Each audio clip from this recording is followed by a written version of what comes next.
Good morning, everybody. We finally got a good day to do one of these things. We've done them in the rain, the cold, the heat, and so this is a beautiful day. Thank you, everyone, for coming out today. Folks who live around, work around this area have been watching this project with interest. This is part of the 2014 bond issue that the voters in Winston-Salem approved, $139 million worth of work that's been going on all across the city, and one key component of that was work on the public safety facilities in our community with new fire stations and then renovating of our older fire stations. This particular station, as you see there, was built in 1951. Heard a lot of good stories from Jim Holmes and others about living around this. And so it needed to be updated to accommodate larger fire apparatus, as well as make the living quarters more compatible with our current workforce as well. So we're glad to have you here today as we do the hose uncoupling ceremony, which I've learned as we've done these other stations that that's a tradition in the fire service. Instead of cutting a ribbon, we'll uncouple the hose here.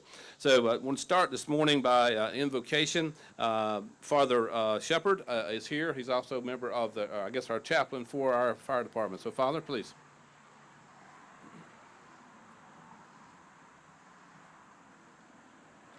Let us pray to the Lord. Heavenly Father, we humbly bow our heads before you and ask for your mercy and your blessings. For you, O Lord, are the giver of all good things. Lord, we ask you to bless the men and women of this fire department, to keep them safe, honorable, and healthy as they continue to serve their community. Bless also their loved ones and families who support them in their service. Lord, we ask you also to bless our civic and public leaders and grant them peace as they govern, so that we may too live in peace. We ask you, Lord, to bless this renewed fire station, the staff and the apparatus that will serve here, and all those who have served here in previous years. Lord, we ask that you grant us your guidance, your wisdom, and your strength to face our daily tasks. We ask all this in the name of the Father, and the Son, and the Holy Spirit. Amen. Thank you, Father Shepard. We're delighted that you were here with us as well. This is in the West Ward, I believe. And Councilmember Clark could not be here today because he is away on a business trip, but his wife, Debbie Clark, is here. Debbie, wave your hand there. We're glad to have you here representing the family, so to speak. When we had the bonds approved in 2014, we said to the public that we will make sure that those bonds are being expended in the way that we said we were going to do. So we created a bond oversight committee, and Tom Fredericks is here representing the bond oversight committee that reviews all these projects and gives I guess a quarterly report to the city council and myself on the presidents there. So going in a good way. We have our city manager here, Mr. Lee Garrity here, as well as a number of other city staff. The City Council of Winston-Salem is divided into 4 operating committees, and one of those committees is the Public Safety Committee, which is chaired by Councilmember James Taylor, Jr. So I ask the Councilmember if you'd come forward, please.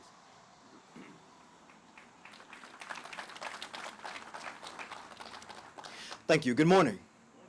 I have the honor and privilege of bringing greetings on behalf of the Public Safety Committee. I'm joined here by some of the members of the Public Safety Committee, Councilmember Jeff McIntosh and Councilmember John Larson. Thank you for being here, and I know you might have some words shortly. Just want to stop through and thank, well, first of all, let's give honor to the fire department led by Chief Mayo and all the brave men and women of the Winston-Salem Fire Department. Can we please give them a round of applause? I want to thank you all for all that you do in our community.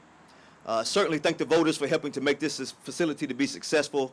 It's my understanding this facility will help us greatly and tremendously to reduce response times on fire calls and emergency calls. And I know the community greatly appreciates it. So thank you to all the staff who helped to make this happen, from the city manager to Mr. Tesh and everybody. I know when you start calling names, you get in trouble. But the one thing I want to reiterate is there is no one person to help to make this happen. It took everybody moving community forward, and that's what the city of Winston-Salem is all about. So thank you to the mayor, thank you to the Public Safety Committee, to the chief, all the brave men and women of the fire department, and to the community. Thank all of you for what you help our city to do to be a better place to live, work, and relax. Thank you. Thank you, Councilmember Taylor.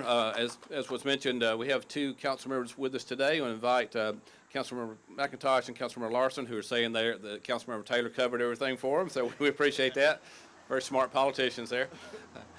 I'd like to now call on our chief of our fire department, Chief William Trey Mayo, to give us remarks and tell us about this station. Chief?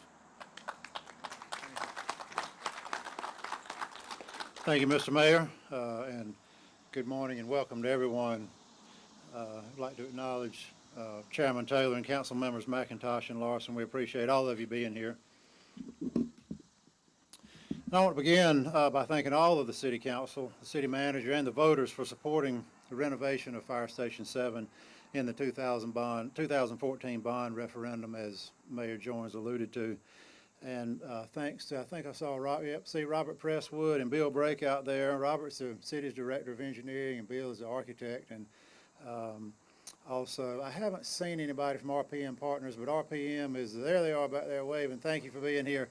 All of those folks not only had to endure my peculiarities about, sort of related to the design of this facility, but also Chief Brown. Where's Chief Brown? There he is. Chief Brown's relentless pursuit of getting all the little things just right. And I suspect that the RPM folks are still enduring some of that. I'm also appreciative to the crews assigned here to Station 7 for not only helping get moved back in, but getting reopened. It's more of a task than a lot of people realize, and also for making sure we're ready for today. And I'd certainly be remiss if I didn't mention Peggy Carter. I see Peggy. I looked for you before we started, Peggy. I was scared you weren't going to be here. I knew you'd be here in spirit if you weren't here in person, but Peggy lives next door, and she's been keeping an eye on things over here for many years. We appreciate it. And also Sandy Paling and Very Angle and the Twin City Garden Club. I came by yesterday afternoon, and it looked like a full-scale landscaping operation going on over here. And even in the face of the challenges presented by these willow oaks, they have spent untold dollars trying to beautify the yard, and we appreciate that support. As Mayor Joines said, Fire Station 7 originally opened in 1951, but it long ago ceased to meet the needs of a modern fire service deployment model. However, this renovated facility contains accommodations for female firefighters and additional bay, dormitory, and office space sufficient to support multi-company operations. According to the National Institute for Occupational Safety and Health, firefighters are at a significantly higher risk for cancers of the respiratory, gastrointestinal, and reproductive systems. So in response to that, among other cancer prevention measures being taken throughout the department, Fire Station 7 now has a laundry room, or it's not a room, but there's a place off the back of the bay here on this side with utilities poured in there to support cleaning and decontamination of both station uniforms and structural firefighting gear. On the front of the station, a lot of people think this station is addressed on Country Club. It's actually addressed on Arbor. That's the front of the station over there. On the front, there's a medical treatment room where firefighters can assess and treat walk-up medical patients without exposing the interior living spaces to potentially infectious diseases and bodily fluids. And in times of need, that space can also be used for health services, public health services, such as being a point of dispensing for vaccinations or other public health initiatives, such as Safe Station for opioid abusers seeking assistance. With the station's location providing good access to major thoroughfares, coupled with the additional space we now have, the fire department has been able to consolidate technical rescue resources in one place, as opposed to having them scattered about the city as they were before this facility reopened. And by preserving one of the original apparatus bays on the Arbor Road side, one of two on-duty safety and training officers is assigned here. And that position is not only essential to providing everyday safety and training, but also to that position is a critical component to providing the framework for emergency scene command and control. We now have capacity to stretch to meet service demands during ice storms, floods, tornadoes, and other natural and man-made disasters.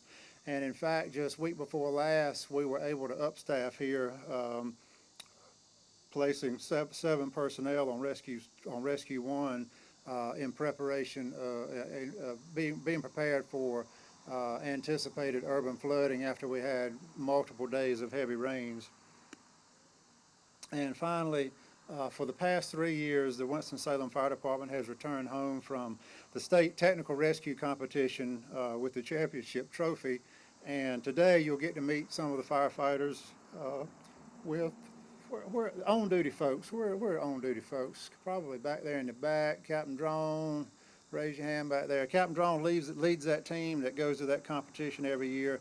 But you'll get to meet and interact with some firefighters today who have skills, and you'll get to see some equipment and apparatus that many municipalities can only dream about.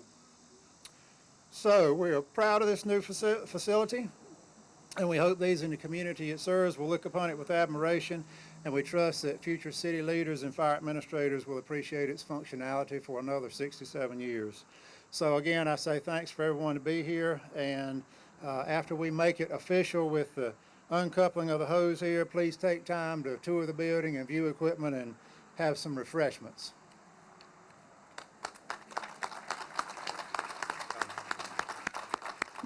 Thank you, Chief Mayo. We've also been joined by Councilmember Derwin Montgomery from the East Ward. Councilmember, would you like to say a word? You're good to go.